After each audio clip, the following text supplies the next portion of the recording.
Hi,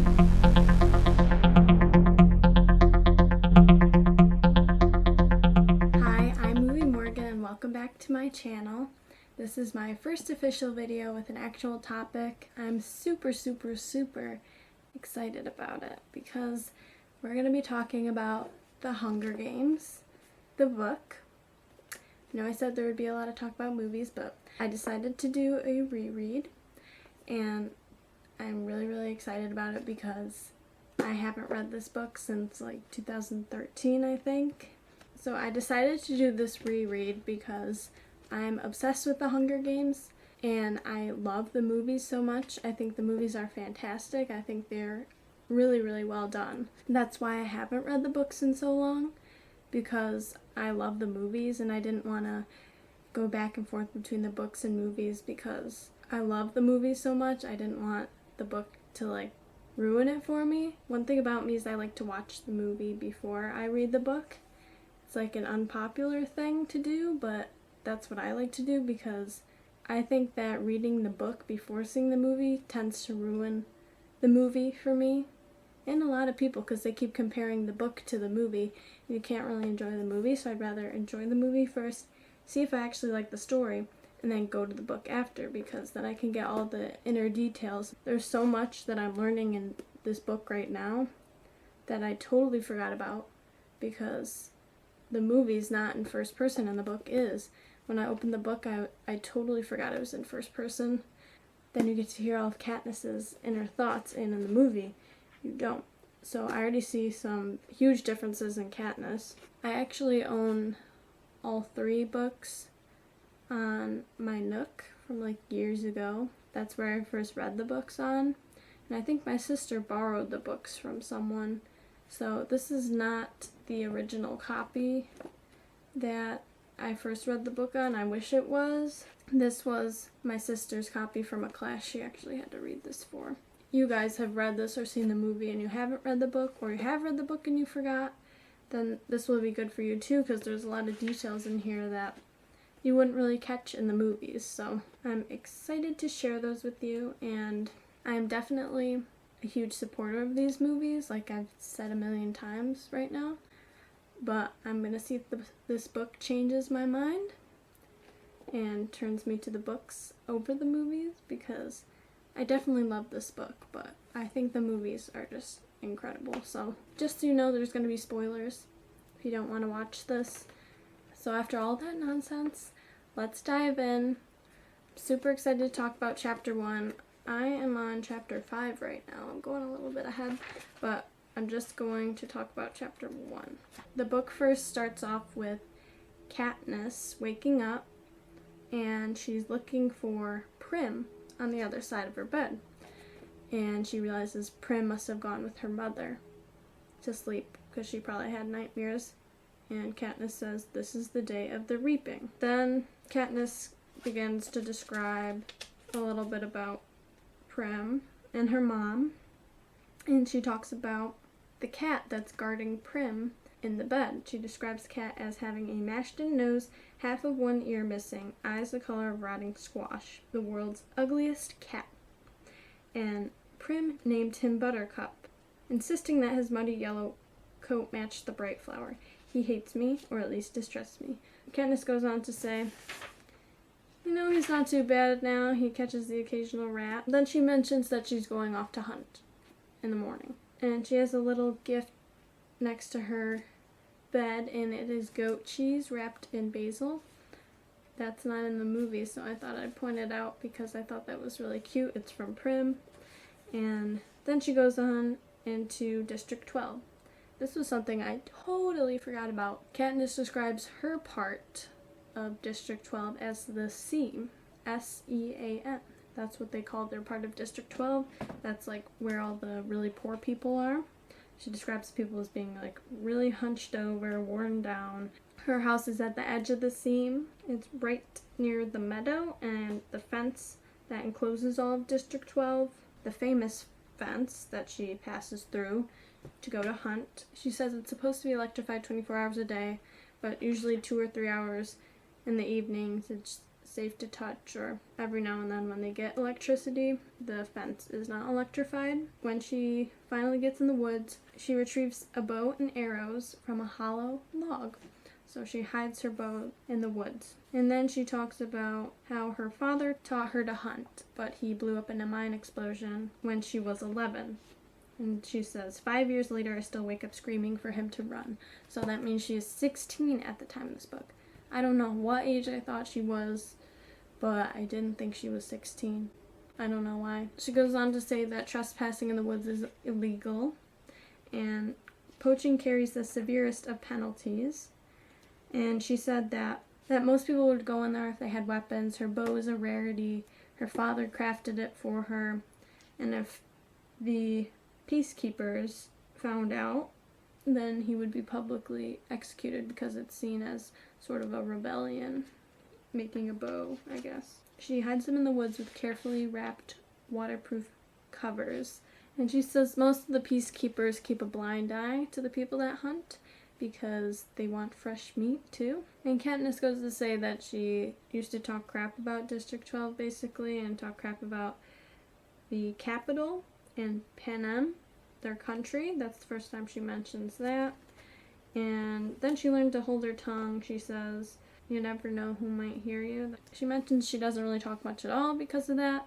She doesn't want people to use stuff against her, I guess. She only makes small talk at the market and discuss little more than trades in the Hob, which is the black market where she makes most of her money. Then she says at home she avoids tricky topics like the Hunger Games, the reaping, or food shortages. And then she says when she gets to the wood, Gale is waiting for her. We meet Gale.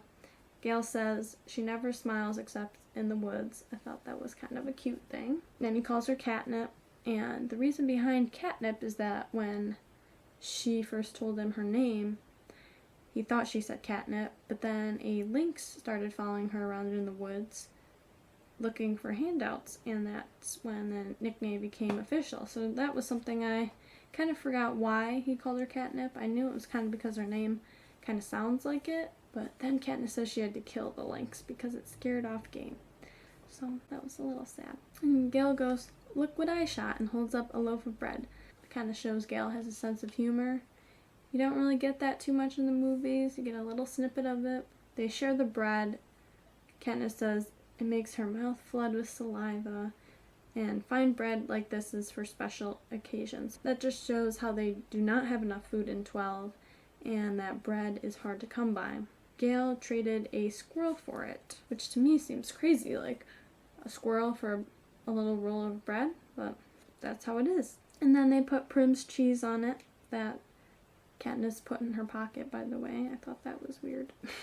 This is where Gale's a little bit funny.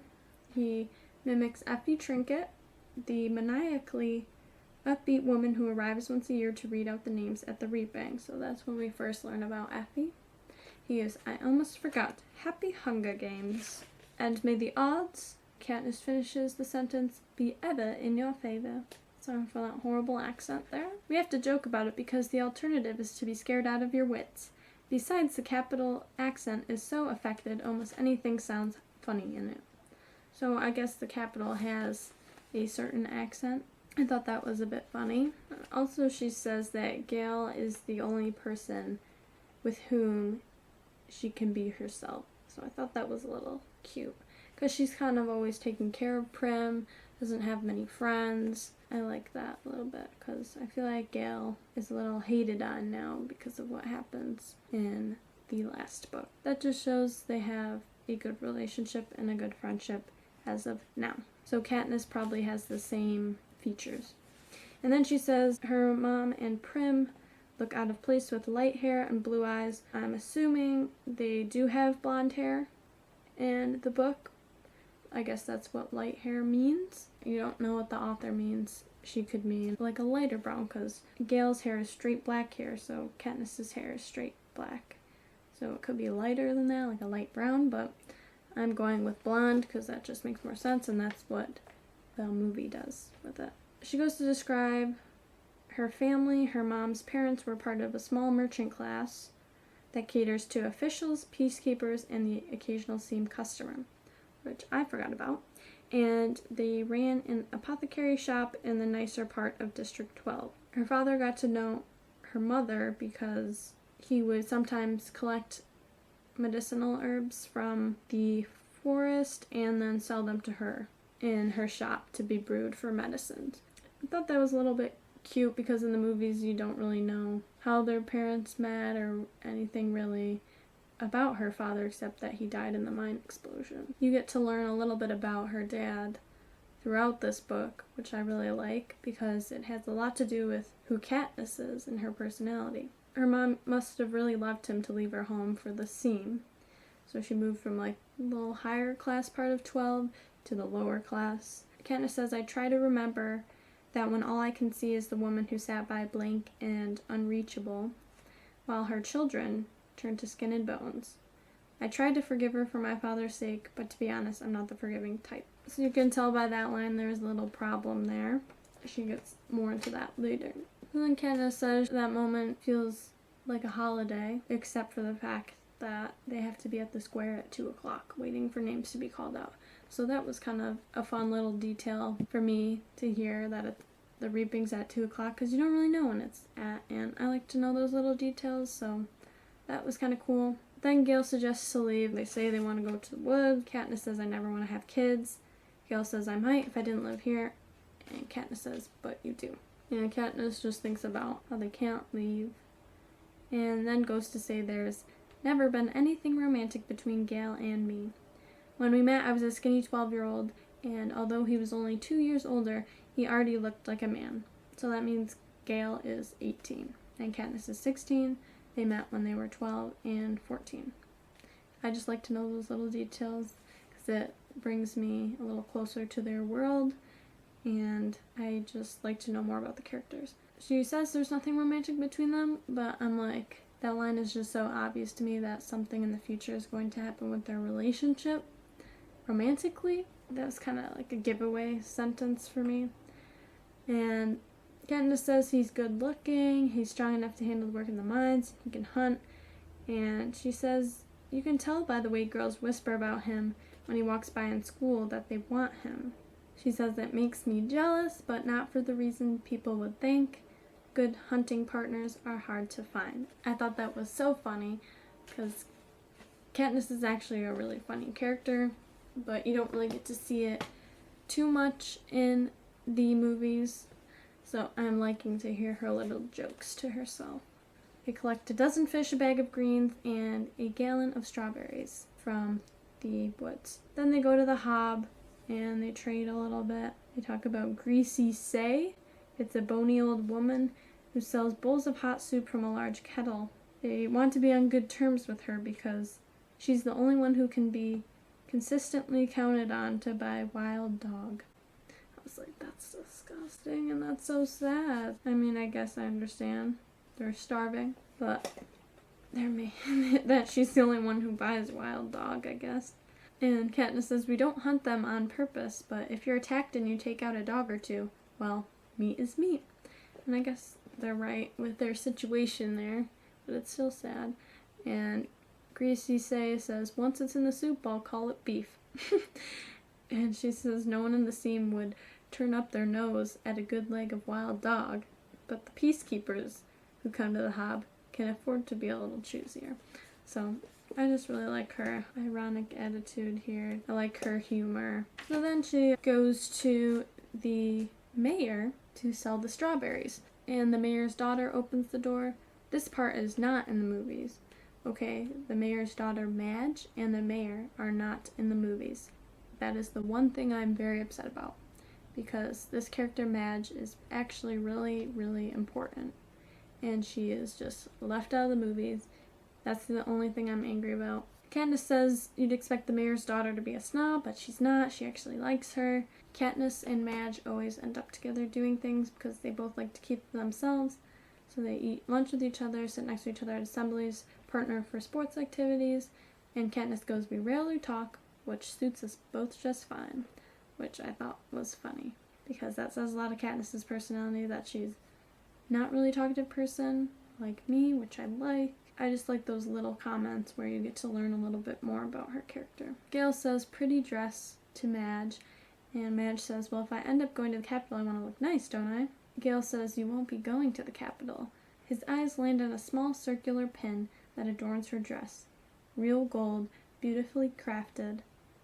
It could keep a family in bread for months. Gold pin. Wonder what that is. Gold pin? I don't know. So, Gale and Madge kind of get into this little fight about how Madge won't get picked because she's the mayor's daughter. She's just never really struggled with food. She hasn't had to put her name in a bunch of times. Her chances are just very low at getting picked at the reaping. Katniss talks more about the reaping here, how you are eligible for reaping the day you turn 12, and so on until you turn the age of 18, the final year of eligibility. And so each year your name is entered once. So the first year it's entered once, the second year it's entered twice, and then so on and so forth. Once you're 18, your name is in 7 times. So each year you have more and more just because of your age. But then if you put your name in and like request the Tezzeret, if you opt to put your name in more times in exchange for Tezzeret, you get a supply of grain and oil for one person. It's like a year's supply, so your name will be in more than once or twice or whatever your age is. They'll just add on to that for each year. At the age of 12, Katniss says I had my name entered 4 times because she had to get 3 times the Tezzeret for grain and oil for her mom, and Prim. Every year she's needed to do this, and the entries are cumulative. So now, at the age of 16, her name is in 20 times. However many entries you have the year before, they move over to the next year. However many times you get the Tezzeret, which is the grain and oil, then it just moves over the next year, so you have to be careful of how much you take, but you also don't want to starve. I didn't know that process. That process I forgot about, of how it kind of rolls over, of how many times you have your name entered. So I thought that was kind of unfair. I thought like just each year it was 1 time, or however many times you get the grain. Apparently not. It's a lot more unfair. Then they continue to talk a little bit about Madge's status compared to their own, and Katniss says, it's to the Capitol's advantage to have us divided among ourselves. She says that Gale might say that if there were no ears to hear but mine. They are divided within their districts, which is really sad, and it just gives the Capitol more power. So then, at home, her mom and sister are ready. Her mother wears a fine dress from her apothecary days. Prim is in Katniss's first reaping outfit, a skirt and ruffled blouse, which is just like the movie, and I like how it says it's Katniss's first outfit, because then you imagine little Katniss in that outfit. The outfit is big on Prim, so she's got her little duck tail on the back. There is a tub of warm water that waits for Katniss, and a soft blue dress with matching shoes. Katniss's mom says, let's put your hair up, and then she puts it up in a braid in her head.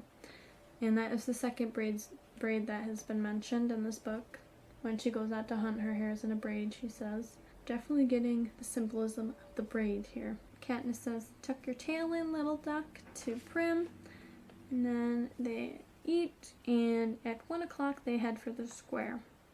So attendance is mandatory unless you're on death's door. That's what it says. Officials come around and check to see if you are in your house or at the square. This is why I like to reread, because there's little questions that may pop up when you're watching the movie. It's like, oh, why can't you just hide in your home for the day so you don't have to stand there, and if you get picked, they'll come for you. But they do check to see where you are. In the movie, they do have the finger prick thing, which might be an equivalence to this, to see if, like, every person comes to check in.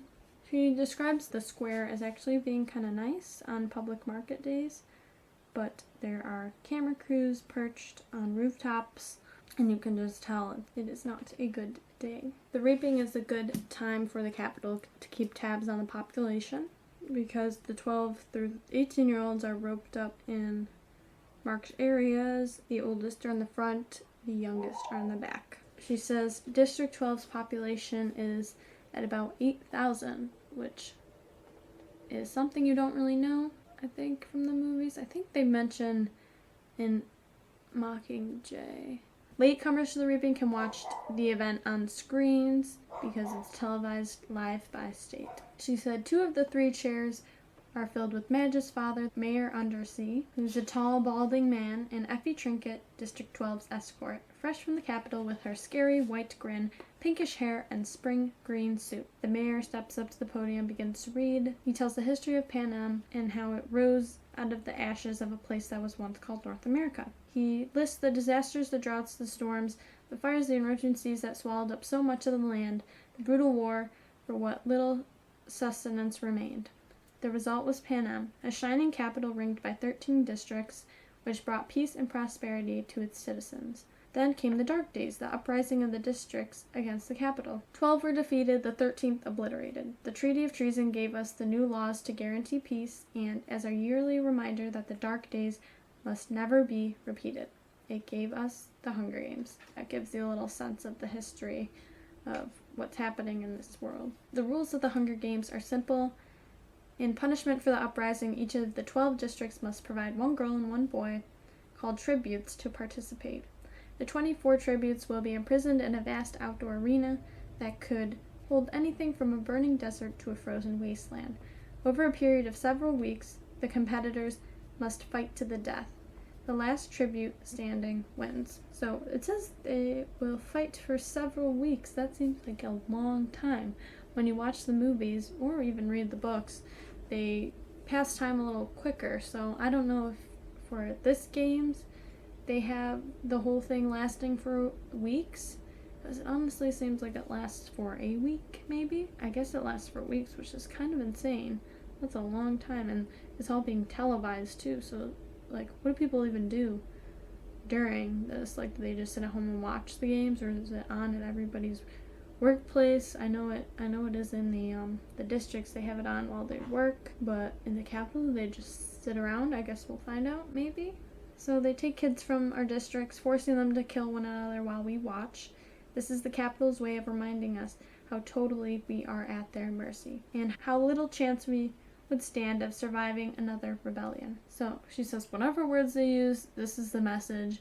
Look how we take your children and sacrifice them, and there's nothing you can do. If you lift a finger, we will destroy every last one of you, just as we did in District 13. Katniss says to make it humiliating as well as torturous, the Capitol requires us to treat the Hunger Games as a festivity, a sporting event pitting every district against the other. So I'm trying to think of this in a way where it's like today, maybe it's like the World Cup or something, or the Super Bowl, but it's like this extended event where everyone has like so much fun rooting for their favorites, but these are real people with real lives, and they're actually dying from it. She says the last tribute alive receives a life of ease back home, and their district will be showered with prizes, largely consisting of food, and all year the capital will show the winning district gifts of grain and oil, and even delicacies like sugar, while the rest of us battle starvation. That is the capital for you. Then the mayor reads a list of past victors from District 12, and in 74 years they have had exactly 2. Only one is still alive, and it's Hamish Abernathy. I totally forgot Hamish's last name. I think I might have even thought that Hamish was his last name. I don't know. He is a paunchy middle-aged man who, at this moment, appears hollering something unintelligible, staggers onto the stage, and falls into the 3rd chair. He's drunk. Very. He tries to give Effie a hug, and she barely manages to fend off.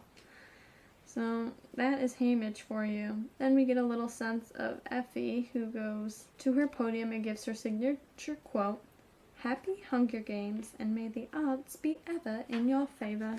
She goes on about how it is an honor to be there, but Katniss says that everyone knows she just wants to get bumped up to a better district, who have proper victors, not drunks who molest you in front of the entire nation. And then Katniss looks at Gale through the crowd, thinks of how Gale has 42 names in that big glass ball, and how the odds are not in his favor. There are really thousands of slips, though, like 8,000 people. I don't know how many of those people are kids, but they obviously have a couple names in if they're not 12.